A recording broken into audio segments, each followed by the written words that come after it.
Ça fait 10 ans que je fais de l'e-commerce, 10 ans de galère, de réussite, de nuits blanches, de doutes, mais aussi de grosses victoires. Et aujourd'hui, j'ai décidé de condenser tout ça dans une seule vidéo. Et je vais te partager ce que personne ne m'a dit au départ, les erreurs que j'ai faites, les claques que j'ai prises et surtout les vraies leçons qui m'ont permis de passer de 1000 € de départ à plusieurs millions d'euros de chiffre d'affaires généré dans le e-commerce. Cette vidéo, c'est pas juste une histoire, c'est un raccourci. Ce que moi j'ai appris en 10 ans, toi tu peux le comprendre en une seule vidéo.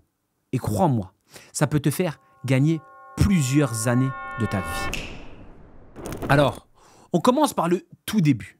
Avant même les premières ventes, avant même les premiers sites, le moment où j'ai dû choisir entre le confort et le combat.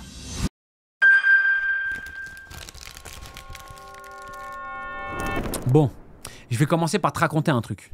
Moi, j'ai grandi dans la ville de Meaux. Quand j'ai quitté ma ville, il y a plein de gens qui m'ont tourné le dos, qui ont arrêté de me calculer. Premier point, au début, tout le monde te parle, te check. Mais dès que tu décides de faire un pas de côté, bizarrement, plus personne. Les regards changent, on ne te calcule plus. Et ça, crois-moi, c'est un truc que beaucoup d'entrepreneurs vivent au départ. À ce moment-là, j'étais encore un étudiant. J'avais devant moi l'opportunité très sérieuse, un taf qui m'ouvrait des portes, d'un avenir confortable, dans l'entreprise numéro 1 mondiale du gros électroménager, dans la tour à la défense, la voie royale aux yeux des autres. Mais moi, j'ai fait un choix qui paraissait complètement fou pour eux. J'ai refusé le confort. J'ai refusé le CDI rassurant. J'ai refusé le bureau climatisé. Pourquoi? Parce que je savais qu'au fond, ce n'était pas ça qui allait me rendre heureux. Je ne voulais pas être un mec qui, 10 ans plus tard, se dit « Et si j'avais tenté ?» Alors, je me suis mis dans une autre situation mentale extrême. Je me suis dit « Ok, imagine que tu as 1 an pour faire 1 million. Si tu n'y arrives pas, eh ben tu meurs. » C'est radical, je sais, mais quand tu penses comme ça, tu n'as plus le choix. Tu avances et tu exécutes.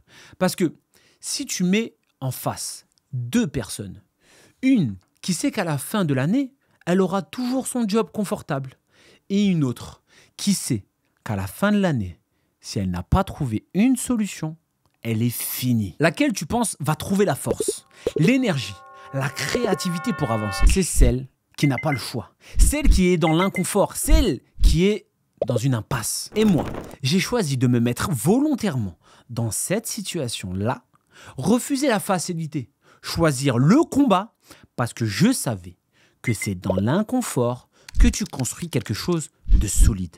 Alors oui, au départ, les gens rigolent, les gens critiquaient, mais moi je savais pourquoi je faisais ça. Et j'ai avancé, parce que je voulais créer ma propre voie, pas suivre celle qu'on m'avait tracée. Après avoir refusé le confort, j'ai commencé à chercher des solutions concrètes.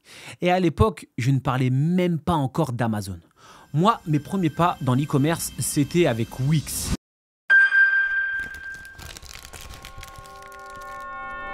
Oui, Wix. Tu vois, le site que tout le monde, à l'époque, a sous-estimé. C'est là que j'ai lancé mes premières boutiques. J'étais étudiant, je n'avais pas de gros moyens, mais j'avais la dalle. Et tu sais quoi? Bah ça a marché plutôt bien. Pas de quoi rouler en Ferrari, hein, mais assez pour me dire, ok, c'est possible de vendre sur Internet. Mais attention, à ce moment-là, l'argent que je faisais, les gens autour de moi, ils ne le voyaient pas. Tout ce qu'ils voyaient, c'était Amar sur son PC. Amar qui parlait d'e-commerce. Résultat, le regard des gens ont changé. On m'en prenait pour un fou. On me disait, mais t'as un avenir rassuré. Pourquoi tu t'embêtes? Viens, reste tranquille, trouve un taf sûr. Et là, tu ressens la vraie solitude. La solitude de l'entrepreneur. Quand tu es au début et que personne ne croit en toi. Tout le monde te juge, mais crois-moi, c'est normal. Parce qu'ils n'ont pas la même vision que toi. Et je vais te dire un truc. Si aujourd'hui, tu ressens ça, c'est que tu es sur la bonne voie. Si tu sens que les gens autour de toi ne comprennent pas ce que tu fais, bah c'est bon signe. Ça veut dire que tu es en train de faire quelque chose qui sort du commun. Parce que oui, à ce moment-là, j'avais le choix. Suivre la voie classique études, diplôme, taf, ou me battre pour créer quelque chose de différent. Et malgré les critiques, malgré les regards, j'ai choisi de continuer. Et là, les premières ventes, même petites, ça a été une vraie révélation. Quand tu vois une commande tomber sur ton téléphone, même pour un produit à 20 €, tu réalises que tu peux générer de l'argent en dehors du schéma classique. Et ça, c'est une sensation qui te marque à vie. Donc oui, mes débuts, c'était pas parfait. Oui, c'était pas optimisé, pas scalable, mais ça m'a appris 2 choses essentielles. Que vendre sur Internet, ça marche vraiment. Que peu importe ce que disent les autres, si toi, tu crois en tes projets, tu dois avancer. Et c'est exactement cet état d'esprit qui m'a permis de tenir quand est arrivé le Covid. Et crois-moi, cette période a tout changé.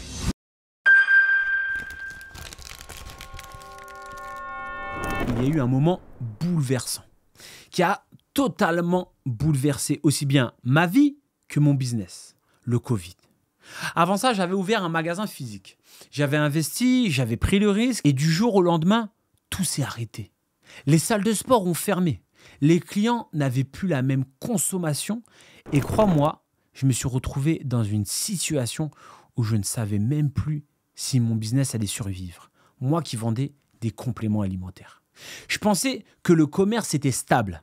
Mais la réalité, c'est que rien n'est jamais stable. Tu peux avoir un magasin, un CDI, un business en ligne. Une seule décision ou une seule crise peut tout remettre en question. Et là, c'était exactement ça. Mais en même temps, le Covid m'a appris quelque chose que je n'oublierai jamais. Tu dois être capable de t'adapter. Parce que si tu n'es pas adaptable, tu es mort dans le game. Moi, j'ai compris que les règles changeaient et que je devais trouver de nouvelles solutions rapidement. Alors j'ai observé autour de moi. Qu'est-ce qui manquait? Qu'est-ce qui était en rupture partout? Les haltères, les élastiques et les accessoires de sport parce que les salles étaient fermées. Et encore plus fou, du papier toilette, du gel hydroalcoolique. Les gens paniquaient. Les rayons étaient vides. Et crois-moi, j'ai compris que c'était une opportunité. Je me suis mis à acheter là où il y avait encore du stock. J'allais dans les drives. J'envoyais même mes proches chercher avec moi parce que je n'avais plus le temps. Et crois-moi, ça partait comme jamais. En quelques jours, j'ai fait plusieurs milliers d'euros juste avec ça. Pas parce que c'était un plan magique, mais parce que j'avais appliqué une règle simple. L'offre et la demande. Alors oui, certains vont dire que c'était fou, que c'était risqué, mais c'est ce moment-là qui m'a prouvé que dans chaque crise, il y a une opportunité. La seule question, c'est est-ce que tu as les yeux pour voir et le courage pour l'exécuter? Ça m'a permis de garder mon business en vie, mais surtout, ça m'a permis de comprendre que je devais arrêter de dépendre uniquement d'un modèle. Le magasin, c'était trop fragile. Je ne pouvais pas continuer à baser mon avenir que sur le magasin et sur le site e-commerce. J'avais donc compris que je devais scaler, que je devais trouver un modèle qui tourne même si tout ferme dehors. Et c'est là qu'Amazon a commencé à prendre une place centrale dans ma vie d'entrepreneur.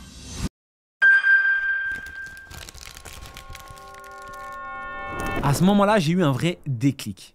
J'avais déjà touché à Amazon, mais pour moi, c'était juste un canal en plus ou un endroit où je refourguais les invendus de mon magasin. Je ne le voyais pas comme un business sérieux. Mais pendant le Covid, j'ai pris du recul et je me suis dit, attends, Amazon, c'est une machine. Les clients sont déjà là, les commandes partent jour et nuit et surtout, Amazon s'occupe de tout. Moi, j'avais toujours galéré avec la logistique, les stocks à gérer, les livraisons, le SAV. Ça me bouffait de l'énergie et du temps. Et là, j'ai réalisé qu'avec le FBA, Amazon prenait tout en charge. Je n'avais plus besoin d'être coincé dans mon magasin ou de courir partout. Alors, j'ai creusé et c'est là que j'ai découvert l'arbitrage Amazon. Et franchement, ça a été une claque. Tu prends un produit déjà existant, déjà connu, déjà recherché par des milliers de clients et tu viens juste te placer dessus. Tu l'achètes moins cher, tu l'envoies à Amazon et Amazon fait le reste. c'est à ce moment précis que j'ai compris un truc fondamental.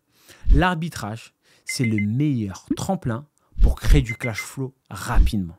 T'as pas besoin de créer une marque. T'as pas besoin de dépenser des milliers d'euros en pub. Pas besoin de convaincre qui que ce soit. Tu te branches directement sur une demande qui existe déjà. Et quand j'ai commencé à envoyer mes premiers cartons, j'ai vu les ventes tomber. C'était pas encore des sommes énormes, mais ça m'a suffi pour réaliser que j'avais trouvé une mine d'or.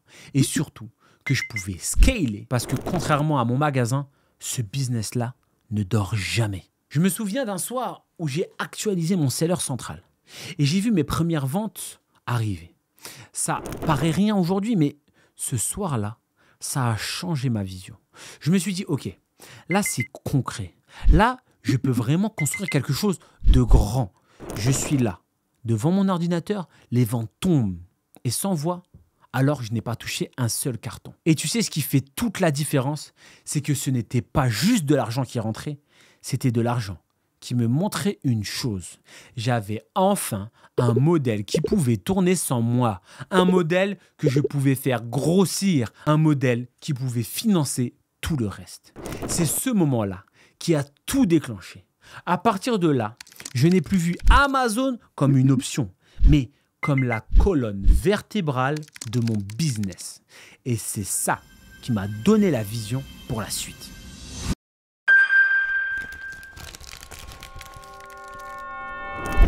Mais tu sais, même quand tu commences à voir les ventes tomber, même quand tu commences à prendre confiance, il y a toujours des claques derrière. Et moi, j'en ai pris des grosses. Je me souviens très bien de ce moment-là. J'étais en pleine montée. Les ventes commençaient à exploser. Et d'un coup, blocage bancaire. Mon compte PayPal, je l'ai. Ma banque qui ferme mon compte bancaire. Du jour au lendemain, plus aucun moyen pour encaisser. Imagine la scène. Tu as des ventes qui tombent, mais tu ne peux plus récupérer ton argent. Tu regardes ton business tourner, mais toi, tu es bloqué. À ce moment-là, j'aurais pu lâcher. Beaucoup l'auraient fait potentiellement, mais je me suis dit non. Tu crois que j'ai fait tout ça pour m'arrêter là? Impossible. Alors, j'ai trouvé une autre solution et c'est là que j'ai compris une des plus grandes leçons de l'entrepreneuriat.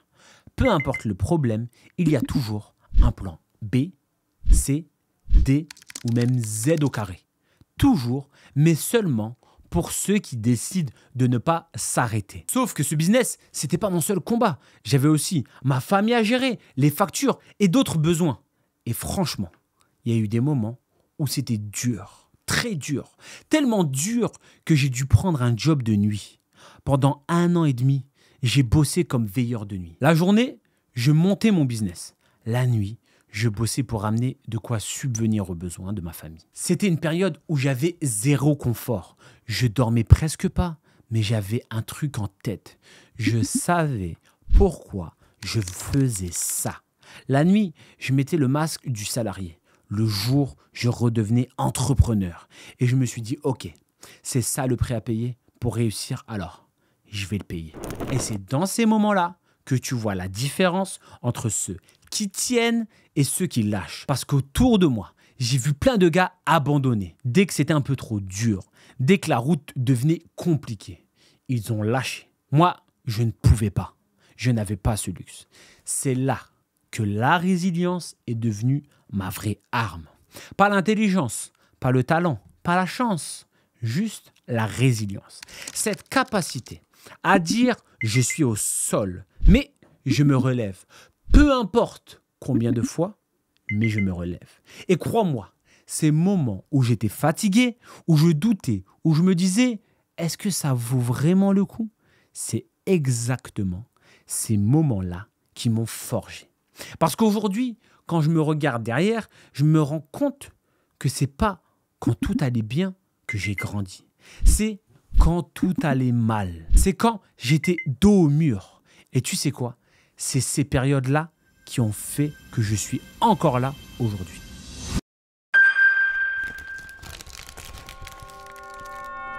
Après Team Nutrition, il y a eu une autre étape qui a complètement changé ma trajectoire, la formation.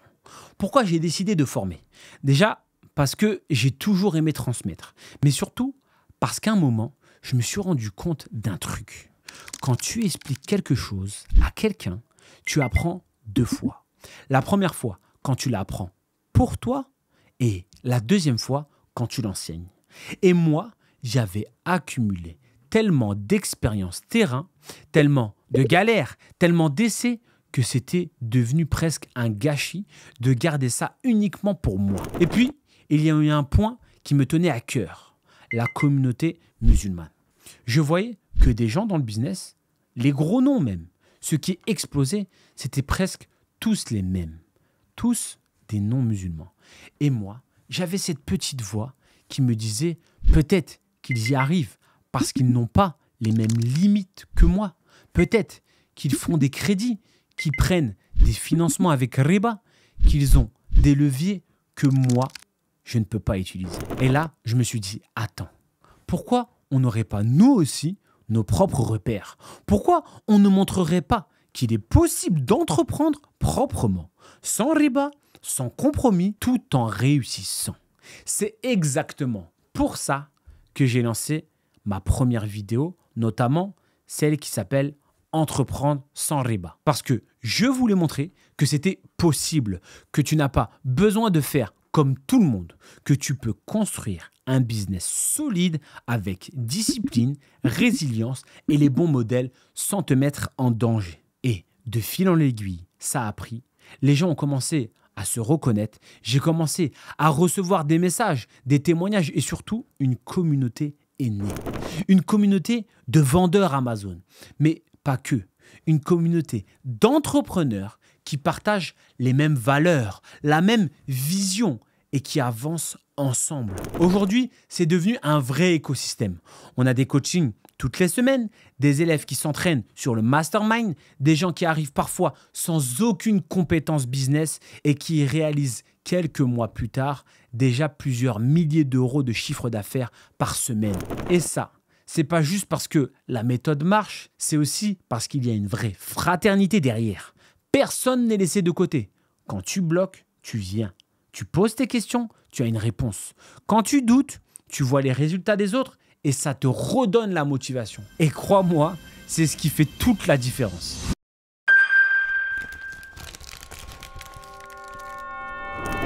Maintenant, je vais prendre le temps de partager avec toi les plus grandes leçons que j'ai apprises en 10 ans d'expérience dans le e-commerce et dans l'entrepreneuriat. C'est des choses simples quand tu les entends, mais crois-moi, elles ne deviennent vraies que quand tu les as réellement vécues, quand tu les as encaissées dans ta chair. La première leçon, la chance n'existe pas. Beaucoup de gens disent « Ah oui, tu as eu de la chance, tu étais là au bon moment, tu as trouvé le bon produit. » Mais la réalité, c'est que la chance, c'est juste une étiquette qu'on colle sur les efforts des autres. Ce qu'ils appellent la chance, c'est en réalité des centaines de nuits blanches, des sacrifices que personne n'a vus, des dizaines de tests qui ont échoué avant que ça marche. Et ça, les gens ne le voient pas. Moi, je sais une chose, il n'y a pas de raccourci. Tu poses les causes et tôt ou tard, ça paye par la volonté d'Allah. La deuxième leçon, l'adaptabilité. La vie, le business, Amazon, tout change. Le Covid a bouleversé tout mon business. Mes comptes bancaires bloqués, mon magasin fermé, mes produits coincés. Si je n'avais pas pivoté, j'aurais coulé. Mais j'ai appris que ce n'est pas le plus fort qui gagne, ce n'est pas le plus intelligent non plus, c'est celui qui s'adapte le plus vite possible. Être comme une pâte à modeler. Si la porte change de forme, tu changes de forme pour passer. Et ça demande de lâcher ton ego. De dire, ok, je dois bouger, je dois faire différemment. La troisième leçon, la discipline bat la motivation. La motivation, c'est un feu d'artifice. Ça brille 2 minutes et ça disparaît. La discipline, c'est la braise qui brûle encore 10 ans plus tard. Sourcer quand tu n'as pas envie, étudier quand tu es fatigué, continuer quand personne ne te regarde. C'est ça qui fait la différence. La plupart des gens savent quoi faire, mais ils ne le font pas parce qu'ils attendent d'être motivés. Alors que la discipline, c'est ce qui te fait avancer même quand tu ne ressens rien. La quatrième leçon, bâtir des fondations solides. Je vois beaucoup de gens qui veulent aller trop vite, briller trop vite. Ils veulent lancer un produit qui va faire buzz, faire un chiffre d'affaires énorme en 3 semaines. Mais ils oublient que si tes fondations ne sont pas solides, tout s'écroule à la première tempête. Moi, j'ai appris à construire lentement au début, mais de manière stable. Et derrière, tu peux scaler, tu peux déléguer, tu peux encaisser les crises. La 5e leçon, l'entourage. Je vais être cash. Ton entourage peut être ton moteur ou ton frein le plus lourd. Si tu passes tes journées avec des gens qui doutent, qui critiquent, qui rient de ton projet, tôt ou tard, tu finis par douter aussi. Mais si tu t'entoures de personnes qui avancent même quand tu es fatigué, leur énergie te tire vers le haut. C'est aussi pour ça que j'ai créé ma propre communauté. Parce que seul, tu vas vite, mais ensemble, tu vas loin. La 6e leçon, la montée en compétences permanente. Et ça, c'est un truc que je répète à tous mes élèves. Quand tu crois que tu sais, en réalité, tu ne sais pas. Plus tu apprends, plus tu te rends compte de tout ce que tu ignores. C'est une quête sans fin. Et c'est ça qui est beau. Tu n'atteins jamais le sommet, mais tu deviens meilleur chaque jour. Moi, je me forme encore et encore. J'ai dépensé des milliers et des milliers d'euros en formation, en coaching, en mastermind.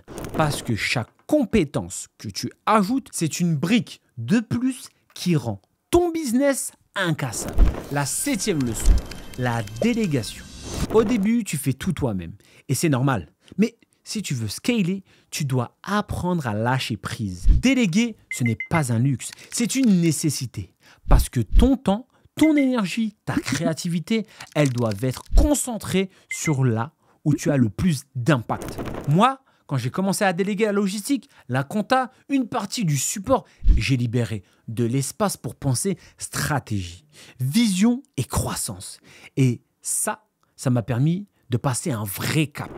La 8e leçon, tenir quand les autres lâchent. Et ça, c'est peut-être la plus grande vérité du business. Tu vas voir des gens commencer en même temps que toi, plus motivés que toi, plus rapides que toi, et puis au bout de 2, 3 mois, 6 mois, 1 an, ils disparaissent parce que les résultats ne sont pas venus assez vite, parce qu'ils ont douté, parce qu'ils ont laissé tomber. Mais toi, si tu tiens, même quand c'est dur, même quand tu doutes, même quand tu n'as pas encore de résultats, tu gagnes. Parce qu'au final, ce n'est pas le plus rapide qui gagne, c'est celui qui reste. La 9e leçon, exécuter tous les jours, même quand ce n'est pas excitant. Le business, c'est 80% de répétition, d'action ennuyeuse et 20% de moments forts. Mais les gens veulent l'inverse. Ils veulent 80% de hype et 20% d'effort. Ça ne marche pas comme ça. C'est le fait de répéter, répéter, répéter qui crée ton avantage. La 10e leçon, la vision long terme. Pourquoi tu fais ça? Si c'est juste pour gagner l'argent, tu abandonneras dès que ça devient dur. Mais si tu sais exactement pourquoi tu fais ça, pour ta famille, pour ta foi, pour ton futur, alors même dans les tempêtes, tu gardes le cap. La vision, c'est ton GPS. Sans elle, tu te perds. Ces 10 leçons, elles ne sont pas sorties de livres, elles sont sorties de ma vie. Je les ai apprises dans la douleur, dans la fatigue, dans les doutes, dans les nuits blanches. Et je peux te dire une chose, elles font toute la différence. Voilà ce que ça fait 10 ans dans l'e-commerce. 10 ans de hauts et de bas, de réussites et d'échecs, de nuits blanches et de moments de doute. Mais aussi 10 ans qui m'ont permis de construire un business solide, une marque, une communauté, une expérience qui est ancrée en moi. Et si je fais cette vidéo aujourd'hui, c'est pas juste pour vous raconter ma vie. C'est pour que tu comprennes une chose. Tout ce que j'ai appris, tu peux l'apprendre en beaucoup moins de temps. Tu n'as pas besoin de refaire toutes mes erreurs, de traverser toutes mes galères. Tu peux utiliser ce que je te partage comme des raccourcis. Regarde bien autour de toi.